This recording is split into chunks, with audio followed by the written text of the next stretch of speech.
বাংলাদেশের 53 বছর বয়সে কোনো মিডিয়ার অফিস আগুন জ্বালানো হয় নাই।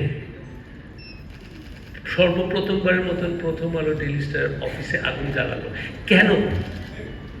আমরা কি অপরাধ করলাম? আমি এটা অনুরোধ করব সমস্ত মিডিয়াকে যে সত্যিকার অর্থে আপনারা এটা প্রশ্ন করবেন।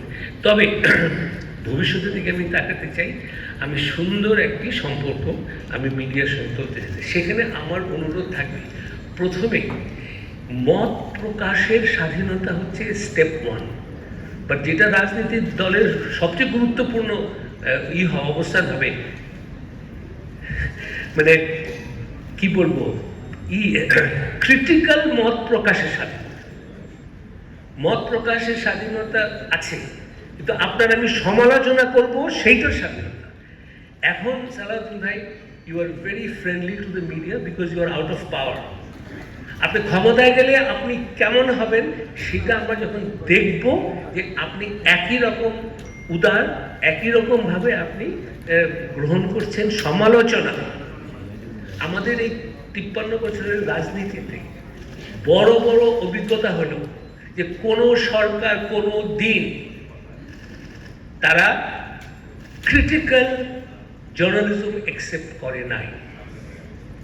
আমি আশা করব নতুন বাংলাদেশে এই ক্রিটিক্যাল আপনারা নেবেন, এবং সেখানে আমি বলবো যে critical journalism is not only for freedom of journalism, it is a chance for good governance.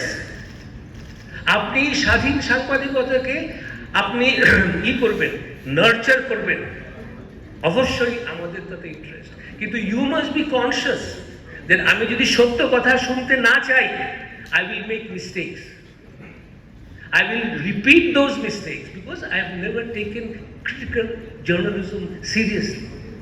So আমার অনুরোধ থাকবে যে নতুন যে বাংলাদেশ আমরা চাচ্ছি, আমরা তারেক রহমানের নেতৃত্বে যেটা ভবিষ্যৎ দেখছি, সেখানে যেন ক্রিটিক্যাল জার্নালিজম, ইন্ডিপেন্ডেন্ট মিডিয়া, হ্যাঁ আমি এটাও বলবো, আমরা যে ভুল করি না তা না, আমরা ভুল করতে পারি। তখন আপনি কি করবেন? আপনি কি আমাকে নিন্দা করবেন? আপনি আমাকে ডিভাস্টেট করবেন? আমার অনুরোধ থাকবে, আপনি সবসময় এসে বলবেন যে মাহফুজ আলম, আপনার এই রিপোর্টটা তো ফ্যাক্ট বেসড না, আপনার এই রিপোর্টটা তো একদম তথ্য বিকৃত করেছে। আমি আপনাকে প্রমিস করছি, when you point out that my report is not fact based, when my report is incorrect, I will apologize.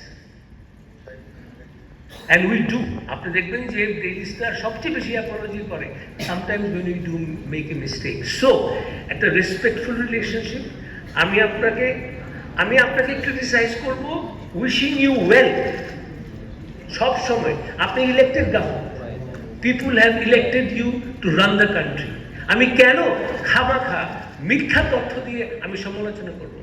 আমি সমালোচনা করব ওই মানসিকতা নিয়ে যে এটা নির্বাচিত সরকার যেন সত্যিকার অর্থে গণতন্ত্রের দিকে যায়, মানুষের চাহিদার দিকে যায়। Because bureaucracy will never tell you the truth, because your intelligence agency will never tell you the truth, even your party colleagues will not tell you the truth, because আপনার সামনে এসে করলো যে বিএনপি তো লোকে সমালোচনা করে, তার ভবিষ্যৎ কি হবে সে তো জানে না।